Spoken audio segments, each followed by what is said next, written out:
Hello, my name is Lauren Pace, and I am a child behavior coach. I studied child development in grad school and in my undergrad, and I was a preschool teacher for about 7 years.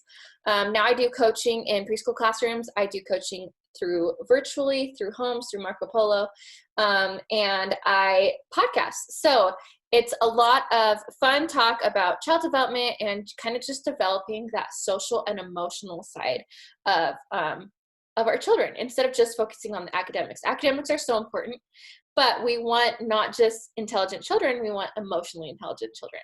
So today I'm going to talk to you guys about using the safe place instead of timeouts and why that even matters, why that's even a thing.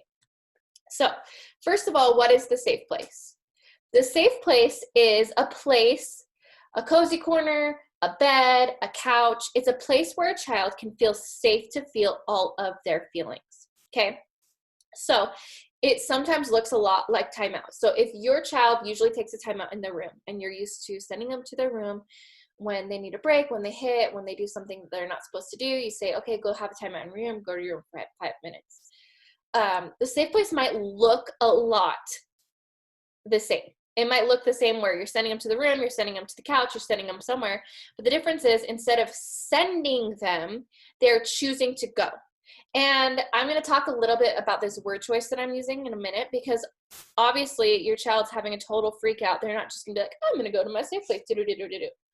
But they start to understand in this process of using the safe place that when their body is not in control, when their body is not making safe choices, then their body is choosing to go to the safe place to calm down. So it is still ultimately their choice, and it's not a punishment where we're putting them in for a certain amount of time, but instead it's like a refuge, a place where they can feel all their feelings.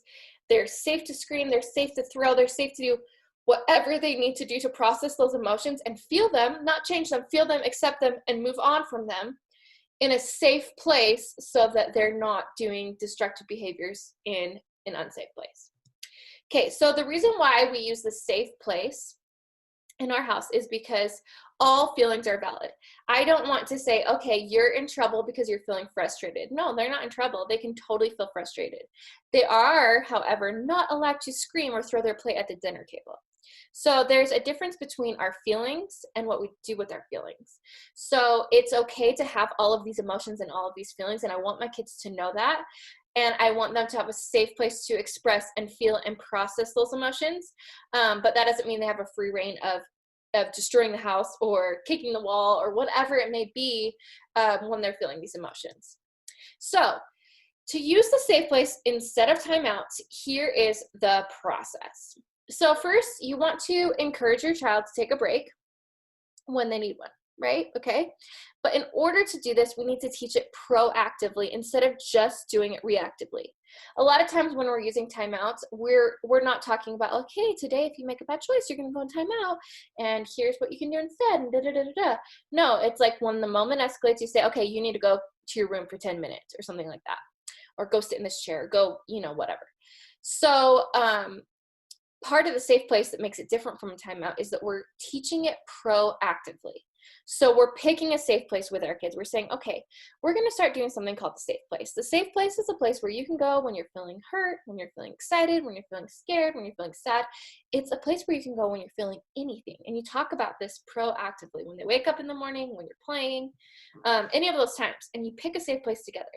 A lot of times I try to encourage parents to pick a safe place where there's not a lot of things that they can access, because even us who have been doing this since my kids were born, sometimes my kid will throw whatever he has access to or whatever, because sometimes those emotions are so big and he needs some sort of release. So I don't have toys in their room. And so their room is, and like all their furniture is like anchored to the wall that needs to be. So the room is a safe place where I can put them.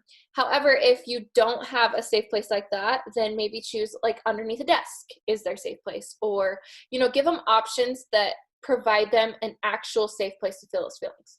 When I was a preschool teacher, there was like a little cozy corner where it was like this box and it had a pillow in it and like some emotion charts and stuff like that. That's where we would take kids, or that's where they would choose to go when they needed a break, to calm down their bodies and make safe choices.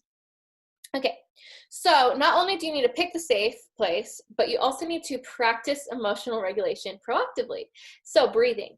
Charlie, lately, my son, he's 4. He like sometimes will just like his face will start to crinkle up, like you can tell he's getting really frustrated or sad, and I'll be like, okay, remember you can take a breath, and he'll go, and he'll do it like 3 or 4 times, and it's amazing. But the only reason he's able to do that when he starts to tense up is because we have practiced breathing for years. And the trick to breathing that I do with kids is smell the flower and blow out the candle. Smell the flower and blow out the candle. And we just talk about it in the social story. And we say, okay, let's practice. And we practice, practice, practice, practice, practice in good moments. And then when he starts to tense up, I can remind him to breathe before it even ever escalates. His face relaxes and he can calm down. However, sometimes he's still going to escalate, okay? So I'm not going to immediately be like, breathe, breathe, breathe, breathe, breathe. Sometimes he just needs a minute to scream, let it all out, and then maybe I'll go in there, connect with him, give him a hug, and say, all right, let's take a breath. And if your child's not ready to breathe, just breathe with them. Okay. And then create positive memories in the safe place, so it's not just a punishment place. So read books in the safe place. We read books in Charlie's bed every single night, so it's a safe place. I lay with him. I'll snuggle with him during the day. If he is feeling tired or overwhelmed, he'll just go to his room and he'll just sit on his bed. He doesn't necessarily have to be throwing a massive tantrum to, go to his safe place in his bedroom. And then the last thing to really encourage this of using a safe place instead of timeouts is when you're feeling frustrated, model taking a break in your safe place. So if I say, you know what, mom is feeling really stressed right now, I'm going to go take a break in my room. And maybe you can't even shut the door because your kids are so young and out of control, but you just walk away from the scene, practice and show them this is what a pause looks like. I'm not reacting to my emotions. I'm feeling them. I'm stepping away for a minute. I'm taking a pause, and then I'll be back. Okay.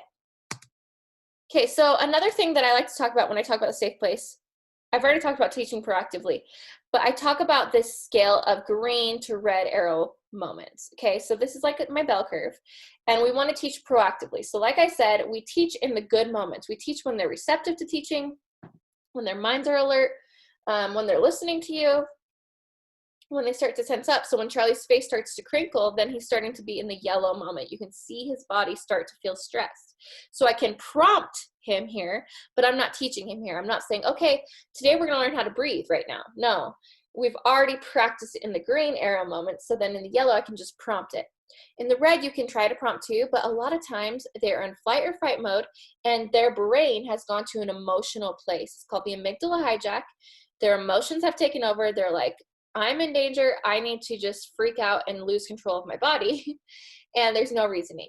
In this moment, their body is making the choice to feel their feelings. Okay. If they're making the choice to be unsafe, then they need to go to their safe place. And their body's making that choice. It's not something we're doing to them. It's something that their body is choosing to do with their emotions. So when they realize this pattern of, okay, when my body chooses to be unsafe, I go to my safe place. When my body chooses to be safe, I go to my safe place.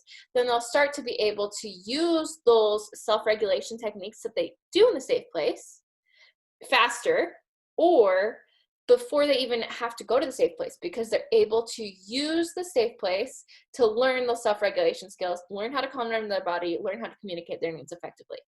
And then we have to take inventory and be like, okay, they had a really hard time sharing today and yesterday and the day before. That's why they ended up in their safe place. So let's proactively work on sharing today, and I'll sit with them and I'll help them work on sharing. Okay, so the language around the safe place also matters. So instead of with a timeout, you say, go to your room. You say, let's go to the safe place. It's just like kind of a different tone.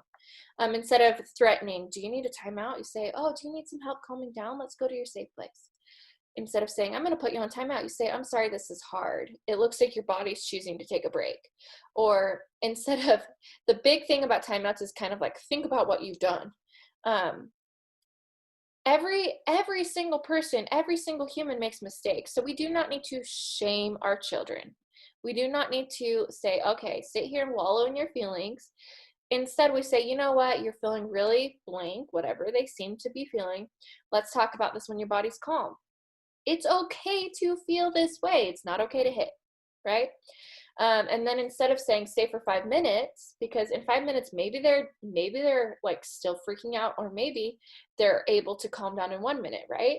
So we want to just help them learn how to self-regulate their strong emotions. So you say, when you're calm, let's fix this, or when you're calm, you can come back out and join us. And when they are ready to come out, maybe they're still kind of in a yellow moment, connect with them, hug them, have it be relaxed. So the goal of the safe place is to develop self-regulation, while the goal of timeout is to kind of wall in your feelings, or it's more of a punishment. So here are just some ideas of things you can include in the safe place: soft music, positive associations. You can put a sign, soft objects, a pillow, a blanket. Ours, like I said, is just the quiet place in their room without access to toys. Some kids, maybe you put a book, maybe you put a puzzle, maybe you put a stuffed animal or a baby or something that calms them. And then here are some of the rules of the safe place. So they can feel all the feels. It's here to help you. You can choose to leave when your body is feeling calm. And again, sometimes our mentality is like, oh, I'm choosing to leave. But if our body's not calm down and safe, then we're not ultimately making that choice yet. That makes sense. But also you could choose to go. Okay, so you can start this as early as like 18 months, but the kicker is when they're this young, you go with them to the safe place. So for my daughter, for about, I don't know, 8 months, if she needed a break, if she was using her body in an unsafe way, then we would take a break together and I would go rock her in her, she calls it her Rocky. Her Rocky is also what I do at nighttime, so it has positive associations. It's not just you're in trouble. It's like, oh, let's go calm down in your Rocky, and then we usually read a book, and then we can re-enter play. And that is all that I'm going to share about the safe place today. But if you're interested in learning more about emotional regulation, this kind of thing, I do coaching. I talk about the safe place. I talk about green arrow moments, but I really talk about some of those missing skills. So if kids are having trouble sharing, or with flexibility, or with problem solving, or with managing their emotions, this is what I do with my coaching. So join me on xolaurenpace.com, on Instagram at xolaurenpace, and I have a lot more videos to kind of help you get started with the safe place.